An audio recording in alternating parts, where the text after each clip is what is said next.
Hey guys, this is Rochelle, aka Shelly Witt, and I'm here to talk about getting sicker. I didn't ask for. Oh, am I hitting the button? Okay, good. I'm learning my stylus, you guys, but I'm here to talk about getting sicker before you get well. Before we get well, sometimes we get a little sicker, and that sounds kind of confusing, right? Like, how is that possible? If I'm getting well, why would I get sicker? They don't go together. So, we're going to explore that today. How is that possible? All right, I'm going to screen record myself actually Googling things and reading through things to get some clarity for myself and share my insights with you guys. And then in the end, I'll share my other black owned fitness businesses that I normally share with you guys. And that will be my upload for today for fitness. Okay, much love to you guys. Let's get started researching. Okay, so the things that we're going to Google together today include, let's change this color because I'm feeling something different and I also want things to be differentiated. So the first thing we're going to look up is the keto flu. Okay. Then we're also going to Google your immune system response to the response of your immunity to weight loss and weightlifting. Weight loss and weight lifting. We're going to look up those things, okay? Then we're also going to look at a fasting flu. Okay, that's the last thing we're going to look up is the fasting flu. Because some people have different detox systems or different detox responses. So some people have what they would categorize as positive responses, and then some people have temporary negative responses until the toxins have escaped their body fully. So their symptoms during a fasting period could be interpreted as a flu. So we're going to Google all of these things together and get some information about it, okay? So let's start with the keto flu and Googling that first, okay? So we're going to go to Chrome because I'm a Chrome girl, and we're going to look up the keto flu and just get like the first few articles together and see what they say. Normally I'm also a YouTube girl, and so I look up a whole bunch of videos about things, but right now I'm creating a video for you guys. So, excuse me. We are going to look it up together. Pardon my voice with the cold and everything. Okay, so this is the Wikipedia definition that we have here. We know that keto is a low-carb diet, right? We know that it's a low-carb diet. And let me see if I can do, let me do the thing that. Okay, yeah, we're getting somewhere.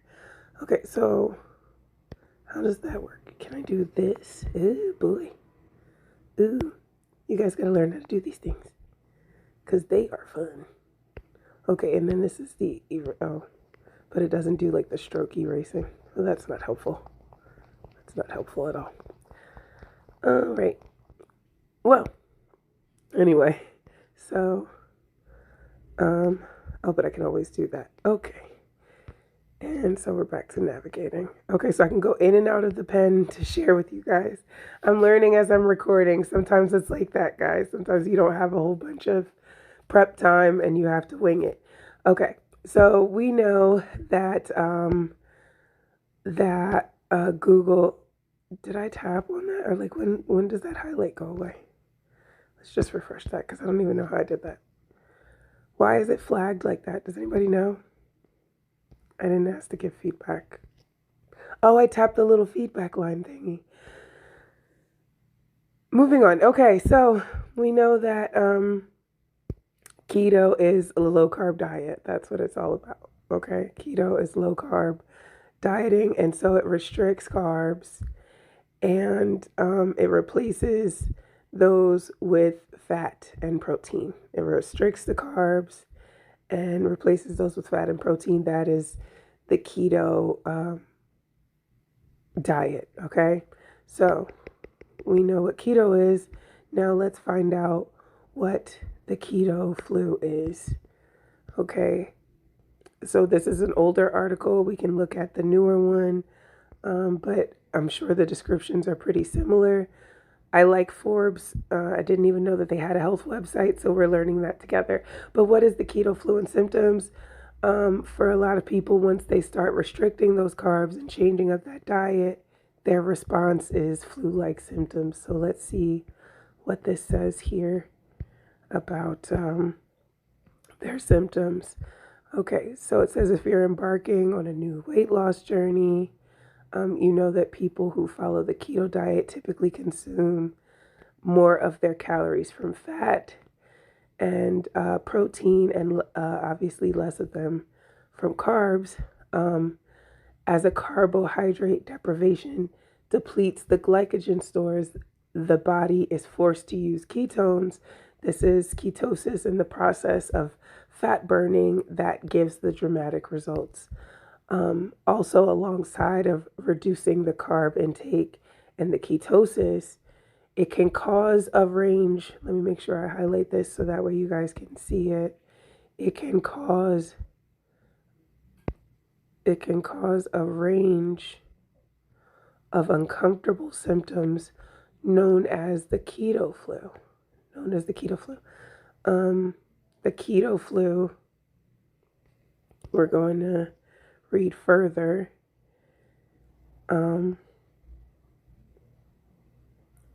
Is like is a carbohydrate withdrawal. So if anybody's ever had a withdrawal from any substance, you know that the body's response to withdrawal typically is a negative one, even if it's a positive thing that you're letting go of the substance in your body. The experience of the withdrawal is usually dramatic, right? So what does it say about the keto flu? It says that when you consume very few carbs, that the carbs being the main preferred source of fuel, it instead burns the fat, and then the ketones raise. How many times y'all gonna repeat y'all stuff? Okay, there we go. The viral symptoms. That's what I'm trying to get to. I needed to speed through that a bit more. I'll edit that section. Okay, so, and here we are at signs and symptoms, right? So we know that keto diet is abstinence from carbs. We know that ketosis is the burning of fat, right? Or the lowering of carbs, and then ketosis is the burning of fat. What are the signs and symptoms of the keto flu, or the results of going through ketosis and adopting a ketogenic diet? Well, the symptoms of the keto flu typically start 2 to 7 days after beginning the ketogenic diet. So it's not like you were perfectly well before, right?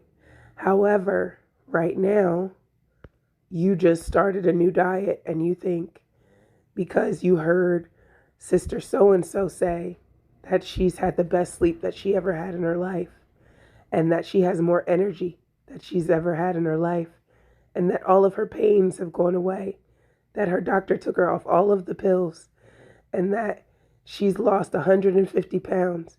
You think that in the first 2 to 7 days, all of that is going to happen for you. And so in the first 2 to 7 days, you start having symptoms like headache or nausea or insomnia or constipation, and you think these things don't go with a ketogenic diet. You don't think that these are the signs and symptoms that you are actually having a withdrawal, or you're actually having a detox and you're getting rid of bad things. You think that the bad things are supposed to escape your body without any repercussions, without any signs and symptoms of negativity, because you're doing something positive. But you're actually going to get a little bit sicker before you get well. So the keto flu starts within the first 2 to 7 days after beginning the ketogenic diet. Okay, that's the first thing. The symptoms can be very similar to the influenza virus, meaning the flu, the thing that we get a shot for annually to try and avoid getting altogether all of these symptoms that come along with the common viral flu. These same symptoms, without being exposed to somebody else who has a flu or a virus, you can experience these symptoms by starting a ketogenic diet and continuing that diet for 2 to 7 days. You can experience withdrawal and flu-like symptoms. Okay, so I just wanted to clarify that for myself, and also share that with you guys, that just because you're not getting the perfect experience and all of the benefits that you wanted in the first few days, don't be discouraged by it, because that's a part of the process. Okay, so just really quick, it mentions who's likely to get it. If you're not staying well hydrated, right? How do we cope with it? If you're not staying well hydrated, you're more than likely, it's interesting because the nurse that I spoke to when I went to the doctor to try and get cold medicine, she mentioned my hydration. And the last couple times I've gone to the doctor, it's actually been a conversation of hydration and dehydration being brought up. So it's something that I obviously need to be more mindful of.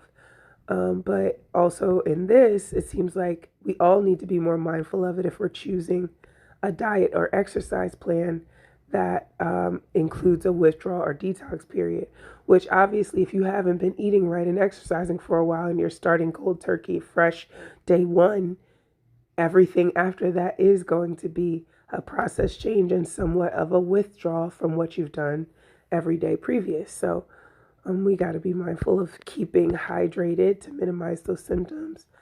There's no exact cause that they have here other than adjusting to the low carb diet and the withdrawal of changes in the microbiome, along with dehydration. Those are the contributing factors that they're mentioning here.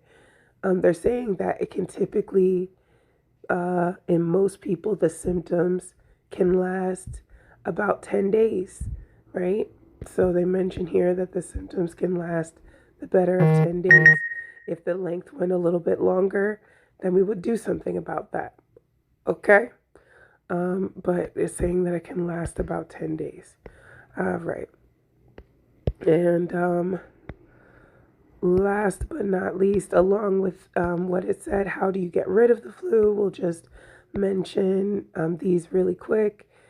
We just talked about the carb intake and withdrawal being the primary cause, more than likely for most people. So instead of having a dramatic day one or a traumatic day one, maybe tapering and coming off of your carb intake slowly so that your symptoms are not as dramatic. Also staying hydrated. If you weren't hydrated before, now is the time to do so. Go get your water, your Gatorades, your electrolytes and fluids into you, as it says in the next line. Make sure that your water is electrolyte boosted.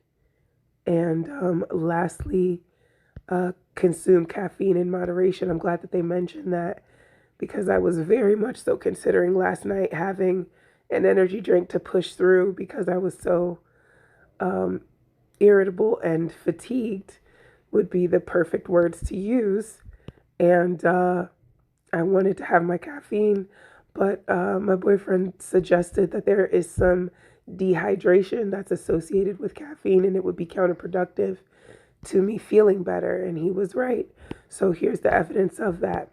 All right. It also mentions limiting strenuous physical activity, which is hard when you're starting a new physical routine, right? So it's very similar to the first line of decreasing your carb intake slowly.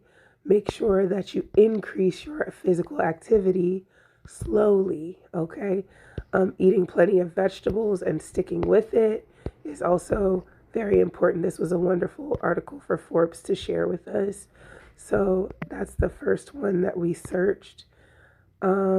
Next up, we're going to do the, what else did I say we were going to do? I forgot already.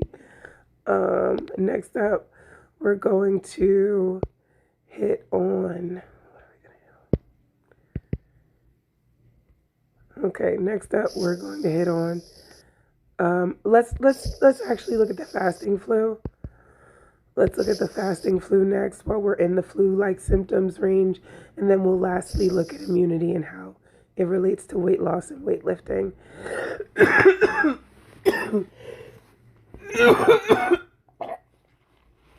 Excuse me, because that applies to me the most. The weight loss and weightlifting. Out of these three, I haven't been strictly keto, and I haven't been consistent in my intermittent fasting, but I have been more consistent tapering in more weight lifting, and I have had more weight loss recently. So this will apply to me the most. So we'll save that for last, and we'll just start in.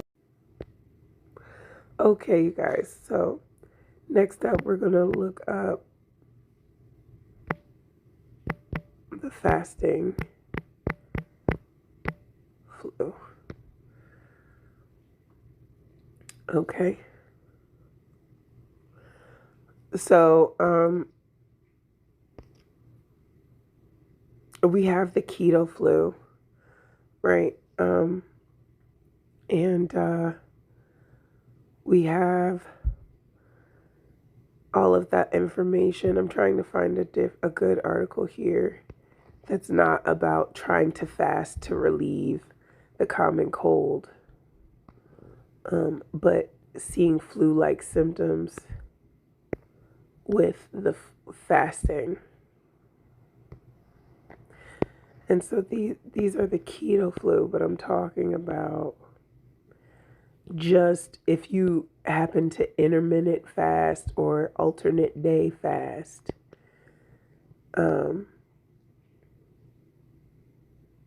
Even if it's not keto foods that you're having in between your fasting cycle, you can still see flu-like symptoms. So we're going to look at intermittent fasting symptoms here: alternate day fasting, moderate alternate day fasting, periodic fasting, time restricted eating, whatever wording you would like to use. We're going to look at this first paragraph here on this Harvard article on fasting and some of the symptoms that you may see. So it says intermittent fasting may make you feel sick. So what are you saying? You're saying if I fast, if I stop eating the pizza, if I stop having the hot dogs, if I don't have any potatoes and steak tonight, you mean I may feel sick? I may have some sickness? Yes. Yeah. In the initial stages, you may not feel good. And you have to be forewarned about this so that you don't get in the midst of it, get discouraged, and give up and not make the approach again. Because what lies on the other side is all the benefits, all the gaining and the rewards that you've been seeking, and that you've been looking at other people envious and jealous and frustrated with yourself because you haven't been able to acquire. It's on the other side of this uncomfortable space. So we have to know that it's there. Initially, in intermittent fasting, even if you are not in a ketogenic diet lifestyle, if you're in an intermittent fasting lifestyle, depending upon the length of the fasting period, you may experience headaches, lethargy, right? It mentions all of these flu like symptoms. You may experience headaches, lethargy, crankiness, and constipation. All of the things that you're trying to get rid of will initially become more prevalent before they decrease and fade. Okay, so initially we're trying to eat better so that we have less lethargy. We're trying to eat better so that we look better in the mirror and are less cranky and attitude ridden, so that we are mentally more stable and less cranky. We're trying to uh, eat better so that we have less constipation. And the initial symptoms are not what we're asking for. So we need to be mindful of that. Um, to decrease some of these unwanted side effects, it says you want to switch from alternate day fasting to periodic fasting, or a time restricted eating plan that allows you to eat every day within a certain time period. Okay, so if you have alternate day fasting, you may want to switch to periodic fasting or time restricted, which would be intermittent fasting with a daily eating window, as opposed to alternate day fasting, which is an alternate day or extended day, because there's then sometimes rolling 20s and 30s. 20s, 24 hours, 48s. There's sometimes rolling 72s that people do. And those fasts are not bad. You just need to be aware of your initial symptoms are not always going to be the sunshine and rainbows that other people may experience. For most of us, most commonly, logic would say that our symptoms are going to get a little bit worse through the detox period. We are going to have more of these things during the withdrawal and detox initial 2 to 7 days of whatever fasting we're going to do. We should be feeling these things for a while. So that's one article that gives some reference to it. Now let's see if we can find one more here that will talk about some of the side effects of intermittent fasting. I'm not sure about this source. You guys, I actually have no idea who Kinu is, or even that actual web address. Somebody school me on what an XYZ web address is. I know what .com and .net and .edu and .org and .gov. I have no idea what .xyz is. Somebody put me up on game. Okay, so let's try. I actually do know Medium. Medium is a good source. There's a lot of well-educated bloggers on Medium, and they do the scholarly research as well for their articles, so I don't mind reading from them. These are a lot more fasting while you're sick things, but let's see if I can do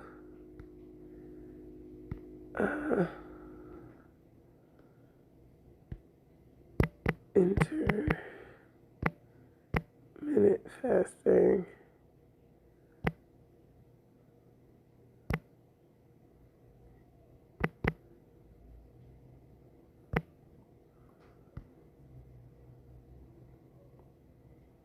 Okay.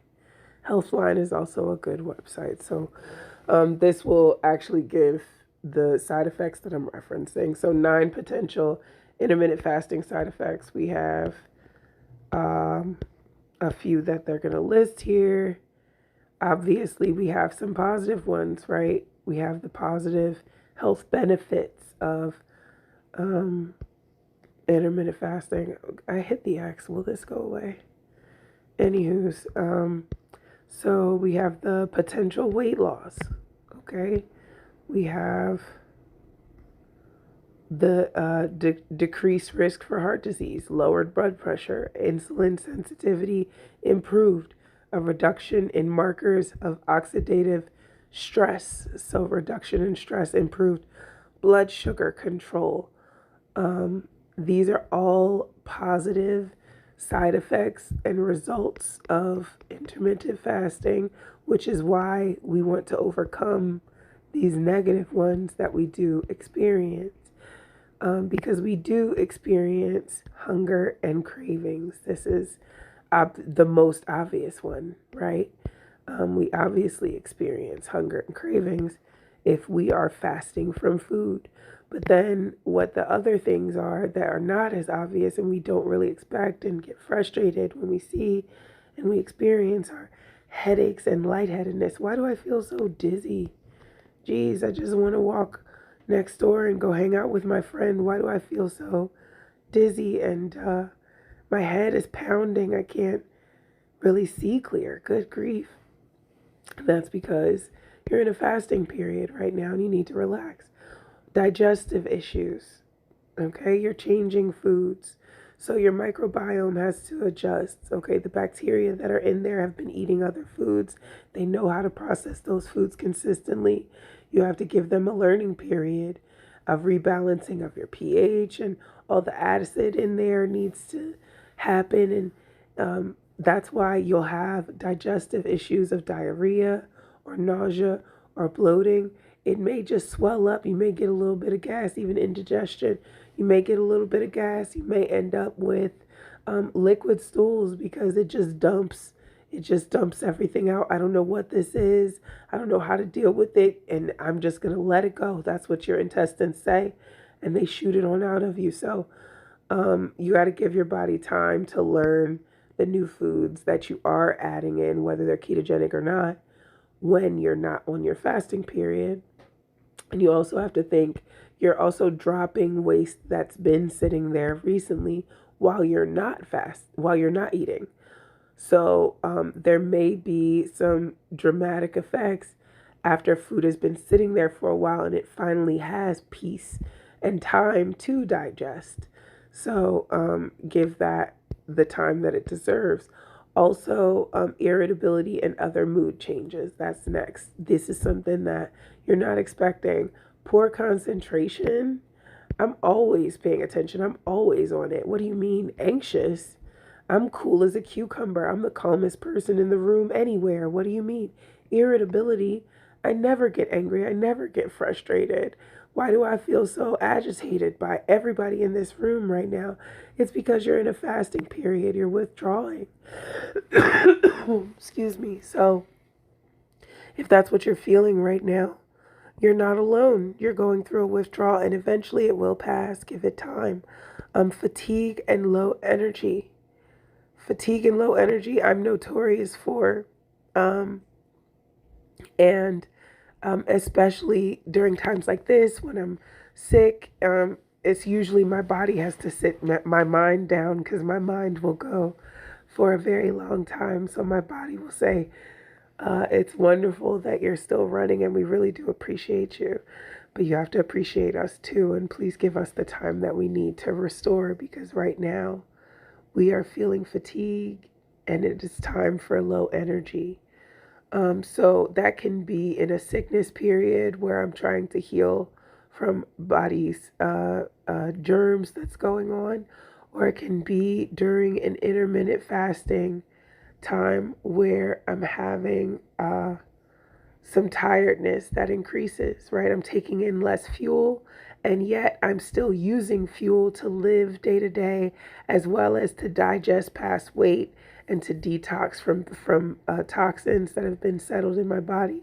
So I'm still using energy even though I'm putting in less fuel. So my energy will be lower because I'm having less fuel that I'm inserting. So I'm not going to not be active altogether, right? I still have fuel in my body. I still have the fat that I'm burning, and I still have processes that I'm doing. I'm living day to day. I'm awake, and I am detoxing from toxins, but I'm just not going to be as hyperactive as I normally will be when my body is clear from those toxins, when I'm taking in regular fuel, and when my rest cycle is normal. Bad breath. This is one that I was looking for. Bad breath and uh, um, film on the tongue. These are ones that I've actually seen and experienced myself as well. But bad breath and a tongue film, dry mouth, um, all kind of go together, and they're very common during a fasting period. So just being mindful on that one so that you're not self conscious or ever really affected by it, and continuing to brush once to twice daily. Twice daily is the recommendation, and some people brush more often, but the average person, truthfully, if they brushed as consistently as suggested, dentists wouldn't have as many visits and make as much money, and a lot of other food and supplement and vice companies wouldn't get the money that they have. So the average person probably brushes at least once a day, and you want to keep that routine, if not increase that routine to the suggested 2 times a day or more during a fasting period, because of the bad breath that you'll experience and the filming on the tongue and the dry mouth. It'll just help. Sleep disturbances we already just talked about, but this is the opposite version more than likely. The other one was about sleepiness and fatigued, but usually when people say sleep disturbances, what they're referring to more than likely is falling asleep and staying asleep, or insomnia. So now we're not tired. Now, instead of actually being as sleepy as we should be by not eating, now we can't sleep.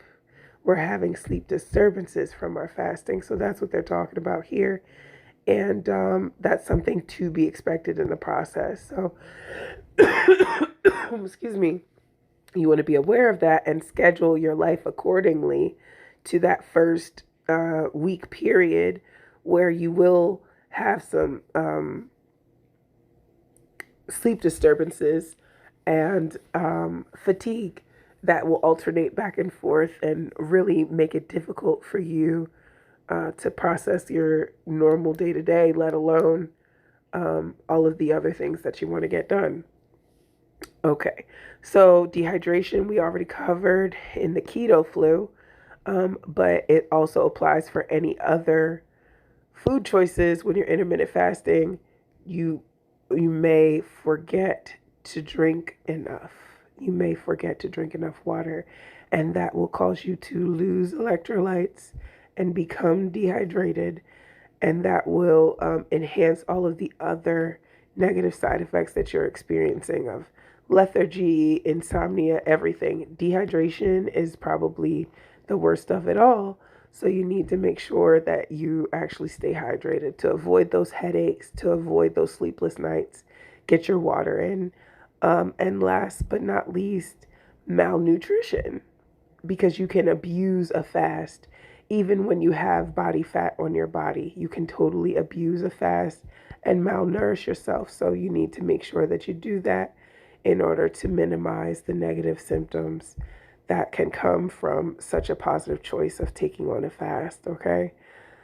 So that was a wonderful article from Healthline, and we are going to research this last part, which is about flu-like symptoms with weights lifting.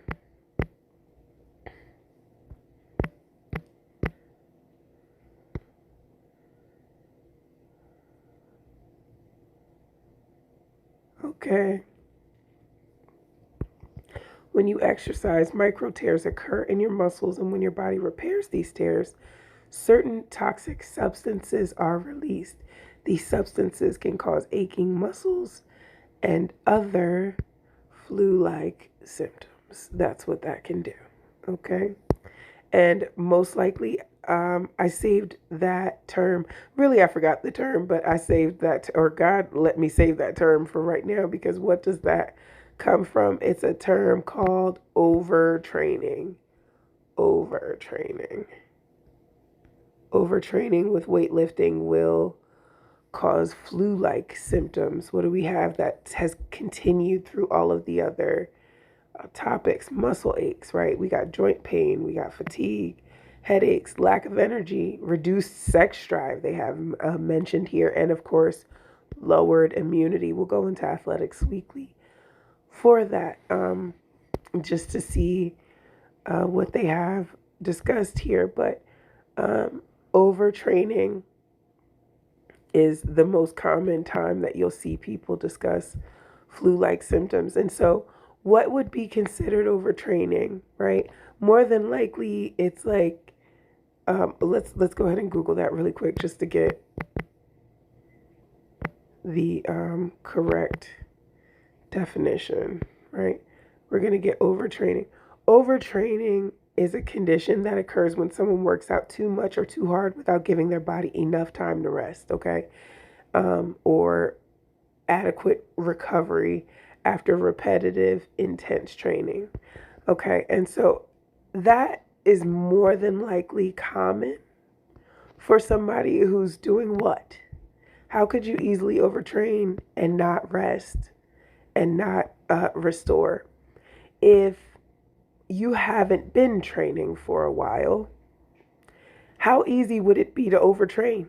One day, let alone 2 weeks, would your body would feel as though this is overtraining, right? So that first few weeks of getting into training will be to your body what should be like 2 to 3 years in, after you've built up a training routine, and then you exceed your training routine as normal, and you take a lesser rest as normal, then that would be considered overtraining. But here at the foundational level, when you go from complete sedentary lifestyle choices to complete active choices, those active choices are going to make your body respond as if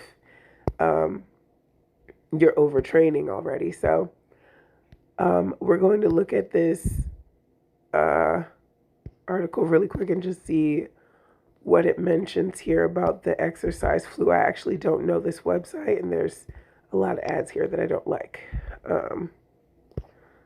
But we'll see what they have mentioned. You know, we're not gonna.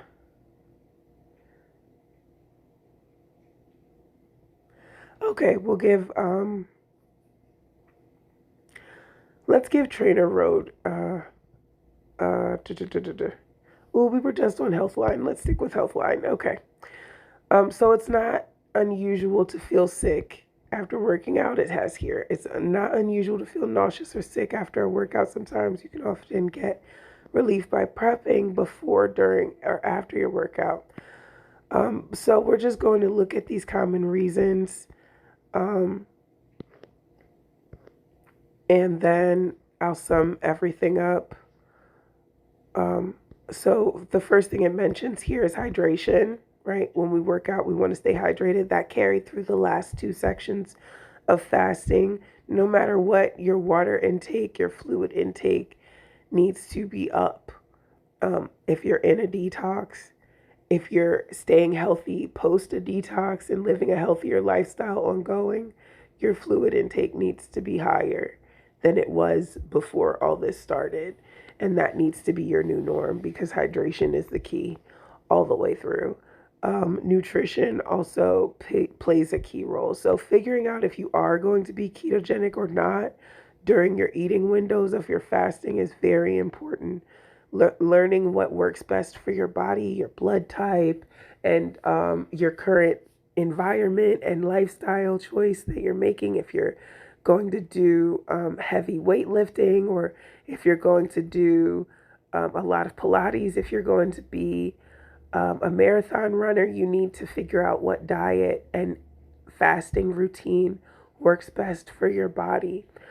So you need to be open to having some negative side effects from things and not running away from the experimentation in your body, because you're never going to get the answer to the problem if you don't work out the problem.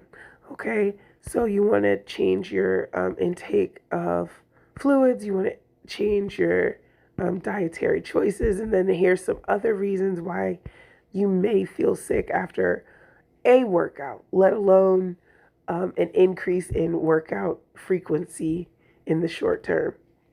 Okay, you can also change the type of workouts along with the fluid and diet and fasting that we just mentioned. You can also change what activity. You can change the intensity of that activity, meaning respond to your current circumstances. Right now, I would love to be in the gym, in the boxing class that I was invited to, but I had to lower my intensity and be home right now because of my current circumstances. Now, in the next couple days, as I feel better, I can ease myself back into the active days that I've been increasing. Skipping the warm up and cool down is a no, right? Not properly beginning and ending your workouts may result in a sick or nauseous feeling, is what it says here. Skipping the warm up and cool down is not a good idea.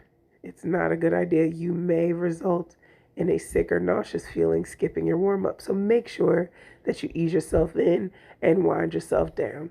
And then lastly, working out in the heat, whether it's hot yoga or running outside on a sunny day, can do what? It can dehydrate you.